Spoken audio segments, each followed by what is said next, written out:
My name's Alan, and this is Pat Edmondson. I'm Pat Edmondson. This is me. Yeah, and Pat and I did this particular ride that we want to point out to you in what is known as the Pyrenees Raid, and it starts on the Atlantic coast as far south as you can get in France at Hendaye, and it proceeds through the French Pyrenees, where we finish at the last settlement in France, which is Sibera.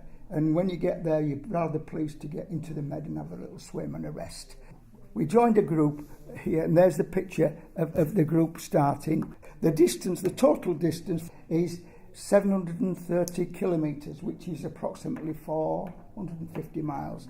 And you've got to accomplish this in 100 hours. And it does involve 17,000 metres of climbing. The calls on the first day are fairly modest by Pyrenean standards, but the second day, that's a killer. Then you come to the Tourmalet, and that's the big one in the Pyrenees. And these climbs are the ones that are used year by year in the Tour de France. And then we go over the Col d'Aspin and the Périssord, because this is us at the top of the Aspin, having a rest. It looks rather prim. At the time, they were doing some concrete work there, and using helicopters to carry the concrete. Yeah, you could see them coming overhead as you were riding. What on earth are they doing, Alan? You know.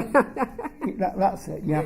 So it's and then they said to us, this is the first time we've ever had a mixed tandem with any tandem on this trip, because it's fairly tough. And on the fourth day, we come to a place which is well known to professional cyclists, because the Col de Port was the scene of the death of the guy who was the Olympic road race champion. It's the Castatelli Memorial, and he was on this steep descent, and it is a steep descent. It's not a long one, but it's a steep one.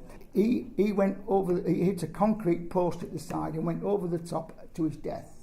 And every time the Tour de France passes there, they always slow down and give acknowledgement to Castatelli, who died there. And then Mont Louis, which is on the Carnet, is there, and it does involve a 24-mile descent, to the last stop. On the following day, which is only half a day, because if you work it out, to do it in 100 hours, it's 4 days plus 4 hours.